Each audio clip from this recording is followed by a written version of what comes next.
اعوذ باللہ من الشیطان الرجیم بسم اللہ الرحمن الرحیم۔ حالیہ یوکرین جنگ نے بہت بڑے سوالات پیدا کر دیے ہیں۔ مختلف لوگ مختلف تناظر میں اس جنگ کے بارے میں اظہار خیال کر رہے ہیں۔ ہر کوئی اپنی سوچ اور اپنی اینک کے مطابق اس جنگ کے حوالے سے تجزیے پیش کرتے ہیں۔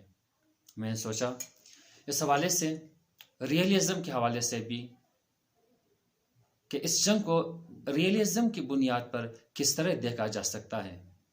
آپ کو معلوم ہونا چاہیے کہ پہلی جنگ عظیم اور دوسری جنگ عظیم نے انسان کو اس سوچ پہ مجبور کر دیا کہ آخر جنگ سے گریز ممکن ہے یا کہ نہیں۔ لہٰذا IR یا انٹرنیشنل ریلیشنز کی فیلڈ یا شعبہ ہی اسی وجہ سے وجود میں آیا تاکہ جنگ سے بچا جا سکے، انسانیت کو جنگ سے محفوظ رکھا جا سکے۔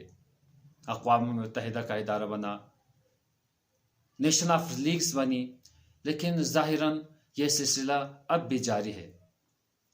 وجہ اس کی ایک اہم ترین وجہ اس کی یہ ہے کہ ریئلزم کی بنیاد ہی اس چیز میں ہے کہ انسان کی سرشت میں، انسان کی ذات ہی میں جنگ پوشیدہ ہے، یعنی انسان جنگ سے فرار کر ہی نہیں سکتا۔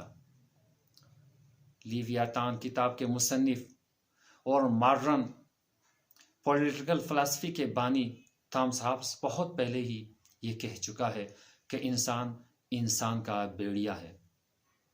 لہذا اگر اس جنگ کو ہم ریئلزم بنیادوں پر دیکھیں تو صاف ظاہر ہے کہ ہماری پوری پولیٹکس اسی بنیاد پہ کڑی ہے کہ اس دنیا میں جینے کا حق صرف اسے حاصل ہے، صرف اس اسٹیٹ کو حاصل ہے جو ہیجمون بنے، جو گورزیلا بنے، جو بہت زیادہ طاقتور بنے۔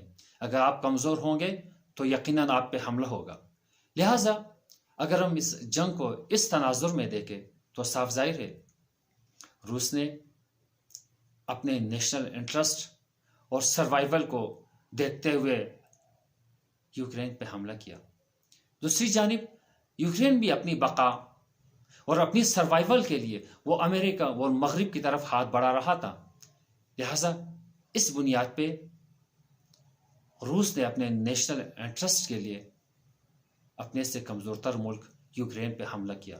وہی بات کہ اگر آپ کمزور ہوں گے تو آپ پر حملہ ضرور ہوگا، کیونکہ روس کے گرد مسلسل امریکی گھیرے میں اضافہ ہو رہا تھا۔